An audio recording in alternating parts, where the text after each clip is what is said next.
ദൈവനാമത്തിന് മഹത്വം ഉണ്ടാവട്ടെ. നമ്മൾ ധ്യാനിക്കാൻ പോണ വചനം വെളിപ്പാട് 13:18. ഹല്ലേലൂയ. സ്തോത്രം സ്തോത്രം സ്തോത്രം. ഇവിടെ ജ്ഞാനം കൊണ്ട് ആവശ്യം, ബുദ്ധി ഉള്ളവൻ മൃഗത്തിൻ്റെ സംഖ്യ ഗണിക്കട്ടെ. അത് ഒരു മനുഷ്യൻ്റെ സംഖ്യത്ര. അതിൻ്റെ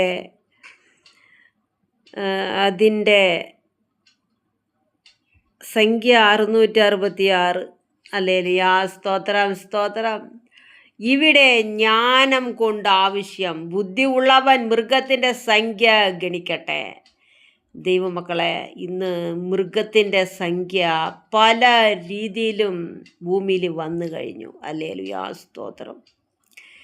ആ മൃഗത്തിൻ്റെ സംഖ്യ നമ്മളുടെ ശരീരത്തും നമ്മുടെ വീട്ടിൻ്റെ ഉള്ളിലും ദൈവമക്കളെ കടക്കാണ്ട് നമ്മൾ സൂക്ഷിക്കണം.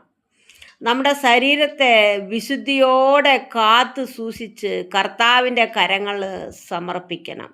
നമ്മുടെ ആത്മാവിനും നമ്മുടെ ശരീരത്തിനും. ഹല്ലേലൂയ. ഒരിക്കലും സാത്താനെ ഏൽപ്പിച്ച് കൊടുക്കരുത്.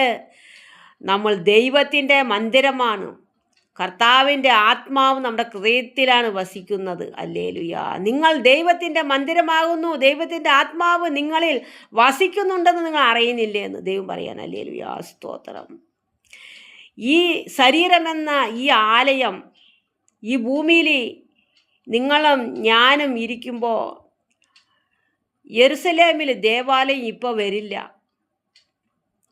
ഈ ശരീരമെന്ന ഈ ആലയം ഈ ഭൂമിയിൽ നിന്ന് എടുക്കപ്പെട്ട ശേഷമാണ് ജെറുസലേമിൽ ദേവാലയം വരുന്നത്. അവിടെയാണ് അന്തിക്രിസ്തു വരുന്നത്.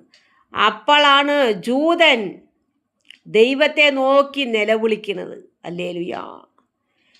ജൂതൻ ഇന്ന് യുദ്ധം നടത്തിക്കൊണ്ടിരിക്കുന്നത് ദേവാലയം പണിയുവാനാണ്. അതിൻ്റെ തൊട്ട് മുമ്പിൽ വന്ന് ഞാൻ നിങ്ങളെ കൊണ്ടുപോകുന്ന കർത്താവ് പറഞ്ഞിട്ടുണ്ട്. ദൈവമക്കളെ, ഹല്ലേലൂയ. സ്തോത്രം. വിശുദ്ധനക്ക് കഷ്ടം വരാത്ത മുന്നിൽ ദൈവം അവനെ വന്ന് കൂട്ടിക്കൊണ്ടുപോകും. ഹല്ലേലൂയ. സ്തോത്രം. കർത്താവിൻ്റെ വരവിനായി ദൈവമക്കളെ നമ്മൾ ഒരുങ്ങണം. ഹല്ലേലൂയ. സ്തോത്രം. ഒരുങ്ങാണ്ട് 10:10 ഇരിക്കരുത് ദൈവമക്കളെ. നന്നായി വേദങ്ങൾ പഠിക്കണം. രാവും പകലും ഹൃദയത്തിൽ ധ്യാനിക്കണം. ഹല്ലേലൂയ. ഭൂമിയിൽ നിങ്ങൾ എന്താ കട്ടപ്പെടുന്നു, അതാണ് സ്വർഗത്തിൽ കട്ടപ്പെടുന്നു പറഞ്ഞിട്ടുണ്ട്. നമ്മൾ കർത്താവിന് വേണ്ടി എത്ര നമ്മൾ അധ്വാനിക്കണോ അത് നമുക്ക് അതിൻ്റെ പ്രതിഫലം ദൈവം നമുക്ക് തരും. ദൈവമക്കളെ, ഹല്ലേലൂയ. ഈ